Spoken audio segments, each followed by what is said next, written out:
Hello friends, welcome back to our channel subscribe for stocks. आपको पता ही है कि हम डेली कुछ ना कुछ इस तरह की वीडियोस लेके आते हैं जहां पर कि हमें ट्रेडिंग अपॉर्चुनिटीज़ दिखती है। और उसी श्रृंखला में हम आज भी इसी तरह के 4 स्टॉक्स के बारे में बात करेंगे जहां पर कि मुझे अभी भी ट्रेडिंग अपॉर्चुनिटीज़ दिखती है। और आप सभी जो लोग हैं, अगर आपका अच्छा पैसा बन रहा हो तो ज़रूर आप कमेंट में बताइएगा कि कौन सा शेयर आपने लिया है और वहाँ पर किस लेवल पे लिया है और क्या प्रॉफिट है या लॉस है, सो दैट हम लोग नेक्स्ट वीडियो में उन स्टॉक्स को स्पेसिफिकली ले सकें एज योर क्वेरीज़। तो इसी तरह की कॉल्स की श्रृंखला को जारी रखते हुए हम आज भी बात करेंगे 4 स्टॉक्स के बारे में। But before we get into the specific stocks और in this video, I would request all of you to subscribe my channel and hit the bell icon, and along with it, if you really like my videos and you like my content, do like my videos also, and don't forget to share it with your friends and family as well. So let's quickly start this video. आज का जो पहला stock है आप सभी के सामने है। आप अगर चार्ट देखेंगे, बड़ा ही ज़बरदस्त चार्ट है जो बार बार एक ही जगह पर रेजिस्टेंस ले रहा था, और ये फर्स्ट टाइम यहाँ रेजिस्टेंस लिया, second time resistance, third time, और ये फोर्थ टाइम रेजिस्टेंस लेके ऊपर चला गया है 221 रुपये के ऊपर। तो ये काफ़ी पुराना रेजिस्टेंस है। अगर आप देखेंगे तो नवंबर 2021 से लेके अभी तक इस रेजिस्टेंस को पार नहीं कर पा रहा था, और काफ़ी सिग्निफिकेंटली काफ़ी डिटर्मिनेशन के साथ इस पर्टिकुलर चैनल को ब्रेक कर पाया है। और इस पर्टिकुलर स्टॉक का नाम है त्रिवेणी टरबाइन। तो त्रिवेणी टरबाइन का जो स्टॉक है वो बहुत ही बेहतरीन लगता है मुझे। और अगर आप चार्ट पर भी दिखते हैं तो चार्ट पर आपके सामने है 2021 का जो ये पर्टिकुलर रेजिस्टेंस था, इसको तोड़कर और रन अवे गैप के साथ ये तोड़कर ऊपर बंद हुआ है। और इस पर्टिकुलर रेजिस्टेंस को तोड़ने के बाद अब इसका सपोर्ट क्या हो गया है? अब इसका सपोर्ट हो गया है 2021, मतलब याद रखने के लिए 2020 से आप याद रख सकते हैं। तो 2020 का आप एक सपोर्ट लगा के इस पर्टिकुलर स्टॉक को अपने रडार पर रख सकते हैं। टारगेट क्या हो सकता है इसका? टारगेट अगर आप देखेंगे तो ऑलमोस्ट इसका टारगेट होगा 300 रुपये।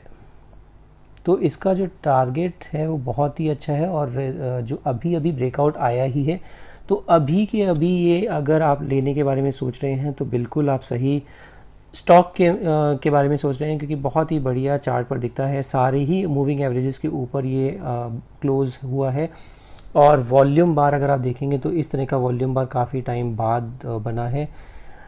MACD पर पॉजिटिव क्रॉसओवर्स हैं। हालांकि अगर आप RSI देखते हैं तो थोड़ा सा मेरे ख्याल से ये ओवरबॉट सिचुएशन में चला गया है। तो थोड़ा अगर कूल डाउन हो भी जाता है 220-25 के आसपास अगर मिल जाता है, बहुत ही बढ़िया खरीद होगी, और वहाँ पर आप लेने के बारे में सोच सकते हैं इस पर्टिकुलर स्टॉक को। हालांकि ये कोई भी रिकमेंडेशन नहीं है, तो जो भी आप निर्णय लेंगे आप अपने फाइनेंशियल एडवाइज़र्स से डिस्कस करके ही लें। डिस्क्लेमर ये है कि अभी तक इसमें मेरी कोई भी ट्रेडिंग पोजीशन नहीं है, और अगर मैं आगे ट्रेडिंग पोजीशन लेता भी हूँ तो मैं ज़रूर आपके साथ डिस्क्लेमर शेयर करता रहता हूँ। हर वीडियो में मैं आपको ये डिस्क्लोज़ करता हूँ कि कहाँ पर मेरी पोजीशन है और कहाँ पर नहीं है। तो इसी तरह की ये भी एक पर्टिकुलर स्टॉक है जहाँ पर मेरी अभी तक कोई पोजीशन नहीं है।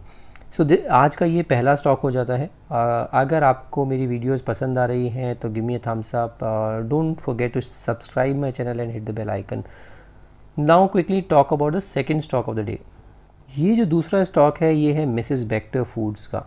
आपको पता ही है, मैंने अभी अपने ट्विटर चैनल पर और मेरे इंस्टा पर भी मैंने शेयर किया था ITC के बारे में। ITC बहुत बढ़िया दिखता है।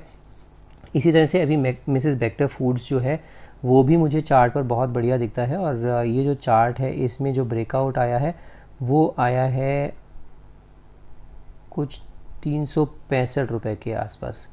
365 का जो ये हर्डल था, उसके बाद ये एक राउंडिंग बॉटम जैसा बनाकर अब भी इसका हाल फिलहाल में ही ब्रेकआउट आया है आज ही के तारीख में। तो 364-365 का स्टॉप लॉस लगाकर इसमें भी अपनी पोजीशन बना सकते हैं। 400 रुपये तक का पहला पड़ाव दिखता है, उसके बाद 425।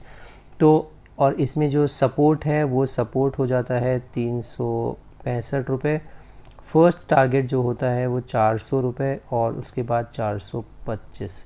ये दो पर्टिकुलर लेवल्स आप ध्यान में रख सकते हैं, और यही इनका पहला और दूसरा पड़ाव भी हो सकता है। तो ये आज भी काफ़ी अच्छा चला है। अगर आपको कल भी इसी तरह से मिल जाता है इन्हीं लेवल्स के आसपास, तो आप ज़रूर इसमें पोजीशन बनाने के बारे में सोच सकते हैं। हालांकि इसमें भी मेरी कोई अभी तक ट्रेडिंग पोजीशन नहीं है। तो ये आज का सेकंड स्टॉक होता है और इसी के कंटिन्यूएशन में let's talk about the third stock of the day. ये जो स्टॉक है एक्साइड इंडस्ट्रीज़ का, बहुत स्लो चलता है बट आज एक काफ़ी अच्छा ब्रेकआउट दिया है और इसी वजह से मेरे रडार पर भी आया है। अगर आप देखेंगे तो एक पर्टिकुलर रेजिस्टेंस और ट्रेंड लाइन का रेजिस्टेंस ले रहा था, ये बार बार और काफ़ी बार ले चुका है अभी तक। अगर आप देखेंगे तो ये मैंने ब्लू कलर की जो ट्रेंड लाइन दिखाई है, इसी में देखिए कितनी बार ये रेजिस्टेंस ले चुका है। एक बार, फिर ये आया और फिर ये दूसरी बार रेजिस्टेंस लिया और ये तीसरी बार रेजिस्टेंस लेने के बाद थर्ड टाइम अगर किसी रेजिस्टेंस को हिट करता है तो बहुत ज़्यादा संभावना होती है कि वो उसको ऊपर काट के निकल जाएगा। तो इसी तरह से इसने भी, ये थर्ड अटैम्प्ट था और थर्ड फोर्थ अटैम्प्ट जो भी आप बोलेंगे, थर्ड या फोर्थ अटैम्प्ट, क्योंकि यहाँ पर 1 2 3 और ये फोर्थ अटैम्प्ट में ऊपर शूट कर गया और बहुत ही बढ़िया क्लोज दिया है। अगर आप इमीडिएटली अगर आप अपना इसमें पोजीशन बनाने के बारे में सोच रहे हैं तो इसमें जो एक सपोर्ट है वो है 165 रुपये, 166 रुपये। तो सपोर्ट एकदम ट्रेडिंग पोजीशन के लिए 165 और जो इसका नेक्स्ट पड़ाव आता है वो आता है कुछ 185 रुपये के आसपास। तो पहला टारगेट जो है इसका 185 और उसका जो दूसरा पड़ाव आता है वो आता है कुछ 190 रुपीज़। तो 185-90 रुपये तक जा सकता है ईज़िली और उसके बाद अगर ये जाएगा तो 195-200 रुपये तक भी जाने का दमखम रखता है। तो ये एक और स्टॉक है, फंडामेंटली काफ़ी अच्छी कंपनी है, हालांकि चलती कम है। तो इसमें अगर आप पोजीशन बनाएंगे तो थोड़ा पेशेंस टेस्ट हो सकता है आपका, तो उसका भी थोड़ा ध्यान रखिएगा। बट 165 का स्ट्रिक्ट स्टॉप लॉस के साथ ही काम करिए किसी भी स्टॉक में। ये आज का हमारा थर्ड स्टॉक हो जाता है। डिस्क्लेमर ये है कि इसमें भी मेरी कोई ट्रेडिंग पोजीशन नहीं है अभी तक। Now let's talk about the fourth stock of the day. ये एक स्टॉक है GMM फॉडलर का। ये मैंने शायद कहीं आपको 1550-1500 रुपये के आसपास कहीं बताया होगा इस वाली कैंडल पे, if I am not wrong. अगर आप मेरे चैनल से काफ़ी टाइम से जुड़े हुए हैं तो आप मुझे देख के ज़रूर बताइएगा कि कहाँ पर मैंने इसको सजेस्ट किया था। थोड़े ही दिन पहले सजेस्ट किया था, मैंने भी पोजीशन बनाई थी और अपना पोजीशन मैं प्रॉफिट लेके निकल गया था।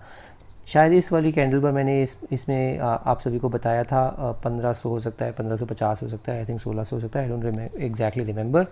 बट यहाँ पर जब आया था उसके बाद ये काफ़ी अच्छा चला, 1750 तक गया और 1750 से जाने के बाद ये एक डिप लेने के बाद ये फिर से जब ये काटा है, इसने पर्टिकुलर लेवल जो है 1750 का काफ़ी टाइम से रेजिस्टेंस था इसका और इसी वजह से आप देखेंगे तो यहाँ इस कैंडल पर जब मैंने बताया था, ये वाली कैंडल पर यहाँ पर फिर से ही 1750 पर रेजिस्टेंस लेके फिर नीचे आया और अभी ये काफ़ी सिग्निफिकेंटली इसने एक थ्रस्ट जनरेट किया है और 1750 के ऊपर बंद होने में कामयाब हुआ है। क्योंकि आप देखेंगे 1750 का काफ़ी ज़बरदस्त रेजिस्टेंस था। ये देखिए कितनी बार ये रेजिस्टेंस ले चुका है इसी लेवल पर और अब जाकर इसने काफ़ी अच्छा सा एक ब्रेकआउट दिया है और इस ब्रेकआउट के बाद अभी 1900 रुपये पर ट्रेड कर रहा है। कहाँ तक ये जाने का दमखम रखता है, अगर अभी आप इसमें लेने के बारे में सोच रहे हैं तो आप इसमें बिल्कुल लेने के बारे में सोच सकते हैं क्योंकि बहुत ही अच्छा ये ब्रेकआउट है। इसमें जो नेक्स्ट पड़ाव आता है 2000 का आता है, 2000 के बाद इसमें 2100 और 2100 के बाद 2300 रुपये। तो अभी है सपोर्ट आप ले सकते हैं 1750, टारगेट आप पहला पड़ाव है इसमें 2000, उसके बाद 2100 और उसके बाद 2300। तो ये जो लेवल्स हैं ये बहुत ही बेहतरीन लेवल्स हैं, बहुत ही अच्छा लगता है चार्ट पर। बहुत लंबे समय का इसने एक रेजिस्टेंस तोड़ा है, काफ़ी टाइम से ये एक इसी देखिए दायरे में घूम रहा था। ये जो एक दायरा था 1750 और ये जो दायरा था, इस पर्टिकुलर दायरे में घूमते घूमते इसको काफ़ी टाइम हो गया था और इसी वजह से अब जो इसने रेंज का ब्रेकआउट दिया है कुछ 1300 रुपये से लेके 1750 के बीच का जो रेंज था उसके बीच में जो ये घूम रहा था काफ़ी टाइम से, अब इसने अपना रेंज का ब्रेकआउट दिया है और बहुत ही बढ़िया तरह से इसने ब्रेकआउट दिया है। तो आपको किसी भी बुरे दिन पर अगर ये थोड़ा सा भी 1750 के नज़दीक मिल जाए बिल्कुल इसमें पोजीशन बना सकते हैं और अच्छे खासे रिटर्न ऑन इन्वेस्टमेंट इसमें देखने को मिल सकता है। ये हाई कन्विक्शन ट्रेड है मेरा। एक बार मैं प्रॉफिट बुक कर चुका हूँ, दूसरी बार हो सकता है मैं इसमें पोजीशन बना लूँ, बट अभी की तारीख में मेरी इसमें कोई ट्रेडिंग पोजीशन नहीं है। तो इसी डिस्क्लेमर के साथ मैं आप सभी को दरख्वास्त करूंगा, अगर आपने अभी तक मेरा चैनल सब्सक्राइब नहीं किया है तो जल्दी से जाकर मेरा चैनल सब्सक्राइब कर लीजिए। और अगर आपको मेरा कंटेंट पसंद आ रहा है तो मेरी वीडियो को लाइक कर सकते हैं, और अगर शेयर ना किया हो तो आप उस वीडियो को शेयर भी कर सकते हैं। अगर आपके पास अभी तक अपना डीमैट अकाउंट ही नहीं है तो डिस्क्रिप्शन बॉक्स में लिंक मैं दे रहा हूँ। एंजल वन के थ्रू आप अपना डीमैट अकाउंट खुलवा सकते हैं, फ्री ऑफ कॉस्ट घर बैठे आपको डीमैट अकाउंट खुल जाएगा। और इसमें बिल्कुल ज़ीरो चार्जेस हैं फॉर डिलीवरी। और अगर आप ट्रेडिंग करना चाहते हैं इंट्राडे या फिर FNO ट्रेडिंग, वहाँ पर भी आप अपना 20 रुपीज़ पर ट्रेड के हिसाब से ट्रेड कर सकते हैं। इसके अलावा अगर आप सभी को पता है कि ऑप्शन ट्रेडिंग भी एक ऐसी ट्रेडिंग है जहाँ पर कि रिटेल इन्वेस्टर्स थोड़ा घबराते हैं, थोड़ा वो ऐसा जगह है जहाँ पर कि रिटेल इन्वेस्टर्स पैसा नहीं कमा पाते। उसके लिए भी अगर आपको इंटरेस्ट है तो आप मेरे को ज़रूर बताइएगा। We will cover option trading also in my next video, जहाँ पर कि हम लोग एक मंथली इनकम जनरेट कर सकते हैं। उस तरह का आइडियाज़ भी मेरे पास है, जो कि मैं भी अपना उस तरह के ट्रेड्स लेता हूँ, और एक मंथली इनकम की तरह जनरेट होती है मेरी भी, जो कि आप जेब खर्च बोल सकते हैं या कुछ भी इस तरह का छोटा मोटा आप पैसा लगाकर और अच्छा खासा मुनाफा कमा सकते हैं। सो आज की वीडियो में सिर्फ इतना ही। Will see you in the next video. Thank you so much for watching this video.